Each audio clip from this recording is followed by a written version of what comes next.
नमस्कार दर्शकों, आप देख रहे रब्ज़ लाइव और मैं हूँ आपकी होस्ट निधि सिंह। देश में इस समय बीजेपी का नारा है, बटेंगे तो कटेंगे, एक हैं तो सेफ हैं। चर्चा का काफ़ी विषय बना हुआ है, लेकिन इन नारों को लेकर देश में खूब राजनीति देखने को मिल रही है। इसी कड़ी में अब चिराग पासवान ने भी इस मुद्दे पर बड़ा बयान दे दिया है। तो वहीं वह झारखंड और महाराष्ट्र विधानसभा चुनाव को लेकर भी चिराग पासवान खूब बोलते हुए नजर आए। इस दौरान वे आरजेडी के खिलाफ भी निशाना साधने से नहीं चुके।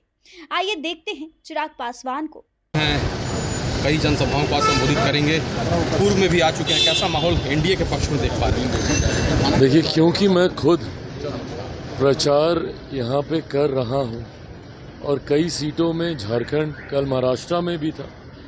एक बात तय है कि 23 तारीख को जब परिणाम आएंगे तो झारखंड में एक बार फिर लोगों का विश्वास प्रधानमंत्री जी की सोच वाली सरकार पर मजबूती से बनता जा रहा। जिस तरीके से पिछले 5 साल हेमंत सोरेन जी की सरकार की वजह से लोगों को असुविधाओं का सामना करना पड़ा, भ्रष्टाचार जिस तरीके से इस सरकार में हुआ, और तो और झारखंड को शर्मसार होना पड़ा क्योंकि झारखंड के मुख्यमंत्री स्वयं जेल में भ्रष्टाचार के आरोपों में उनको जाना पड़ा।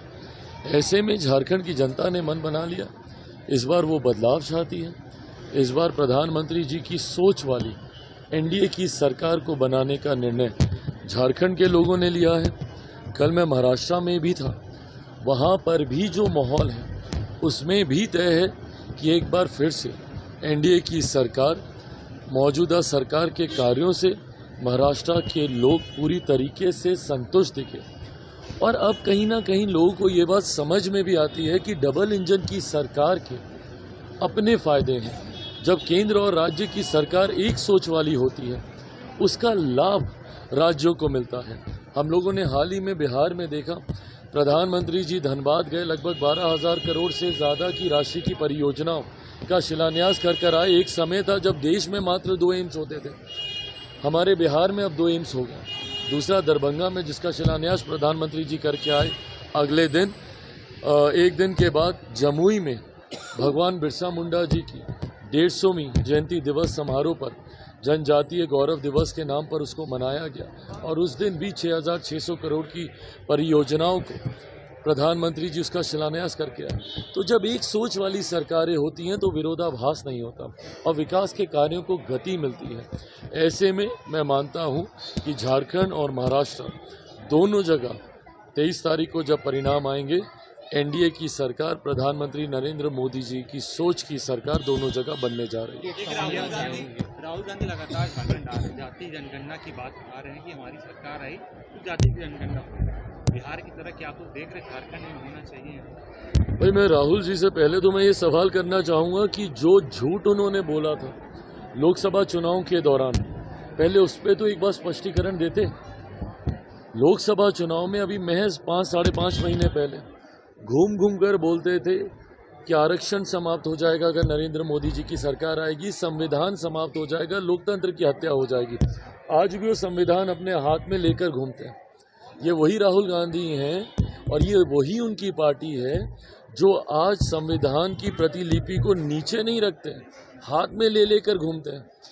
पर उसी संविधान के निर्माता डॉक्टर बाबा साहेब भीमराव अंबेडकर जी को इन लोगों ने, इनकी पार्टी ने, इनकी सरकार ने लंबे समय तक एक्नॉलेज तक करना ज़रूरी नहीं समझा। सम्मान देना तो दूर की बात है।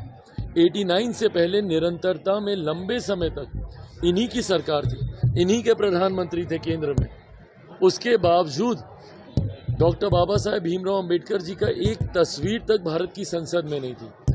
आज जिस संविधान की इनको चिंता इतनी ज़्यादा हो रही है, इन लोगों ने उस वक्त बाबा साहब को अपमानित करने में कोई कसर नहीं छोड़ी थी। और तो और उनको हराने के लिए इनकी पार्टी के नेताओं के द्वारा षड्यंत्र रचा जाता था जब बाबा साहेब जीवित थे। और आज इन लोगों को चिंता हो रही है।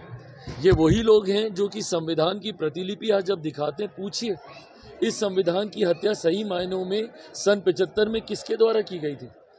इन्हीं की पार्टी थी ना, इन्हीं के प्रधानमंत्री थे। उस वक्त आपातकाल लगाकर सही मायनों में अगर देश में कभी लोकतंत्र की हत्या की गई, संविधान को अगर कभी ख़त्म किया गया तो सन 75 में आपातकाल लगाकर किया गया। और आज ये लोग संविधान, आरक्षण, दुनिया भर की बातें करते हैं। पूछे इनसे 5.5 महीने हो गए केंद्र में सरकार बने, किसका आरक्षण छीन लिया गया, कहाँ का संविधान खत्म कर दिया गया, कौन सी लोकतंत्र की हत्या कर दी गई। हकीकत है राहुल जी, उनकी पार्टी पूर्णतः दलित विरोधी है। ना इनको कभी बाबा साहब स्वीकार्य थे, ना इनको जय भीम का नारा इनको स्वीकार्य होता है।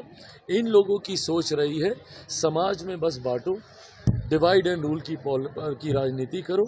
आज जब मेरे प्रधानमंत्री कहते हैं कि एक हैं तो सेफ हैं, इन लोगों को उसी बात से परहेज है, क्योंकि ये लोग ऐसे गठबंधन का हिस्सा है जहाँ पे जातीयता के आधार पर गठबंधन बनाए जाते हैं, सांप्रदायिकता के आधार पर गठबंधन बनाए जाते हैं, MY समीकरण बनाए जाते हैं। ये लोग उस गठबंधन का हिस्सा हैं। ये लोग चाहते ही नहीं कि देश एकजुट हो, समाज एकजुट हो, राज्य एकजुट हो।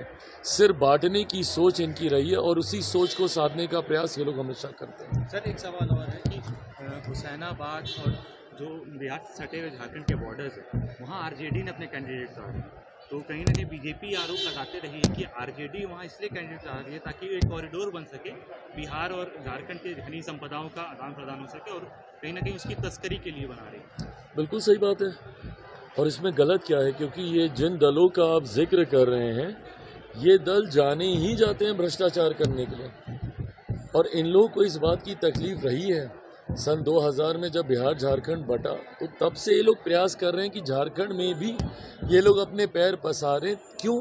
क्योंकि जितने खनिज पदार्थ हैं यहाँ पे, जितने भी रिसोर्सेज हैं, उसको कैसे ये लोग लूट सकें।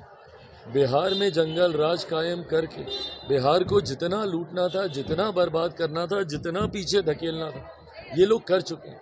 बिहार की छवि अगर आज खराब हुई है तो इन्हीं लोगों की वजह से हुई है। 90 का वो दशक याद कीजिए, जब लोग घर से निकलने में डरते थे। ऐसे में बिहार के बाद अब इन लोगों की नज़र यहाँ के रिसोर्सेज पर है, और ये लोग सही में वो कॉरिडोर ये लोग बनाना चाहते हैं बिहार और झारखंड के सटे हुए इलाकों में, ताकि उसके थ्रू पेनिट्रेशन शुरू हो और यहाँ पर आकर उसी माहौल को बनाया जा सके जो कि 90 के दशक में वहाँ पे था। देखा कि किस तरह चिराग पासवान ने झारखंड और महाराष्ट्र में एनडीए की सीट का दावा किया है। उन्होंने साफ साफ कहा कि इन दोनों राज्यों की जनता ने एनडीए को जिताने का मन बना लिया है। वहीं चिराग पासवान ने भी बीजेपी का नारा एक है तो सेफ है का समर्थन किया। इस दौरान उन्होंने राजद के खिलाफ हमला बोलते हुए कहा कि पार्टी की नजरें झारखंड पर है ताकि वहां से रिसोर्सेस को लूट सके। चिराग पासवान ने कहा कि बिहार की छवि राजद की वजह से खराब हुई है। इस तरह चिराग पासवान जहां पे मोदी के सूर से सूर मिलाने में विपक्ष के खिलाफ हमला बोलते नजर आए। बाकी बात कमेंट बॉक्स के माध्यम से अपनी प्रतिक्रिया जरूर दीजिएगा, और ऐसे ही देश दुनिया की राजनीति गलियारों की खबरें देखने के लिए हमारे चैनल रब्जी लाइव को भी सब्सक्राइब जरूर कीजिएगा। बहुत बहुत धन्यवाद।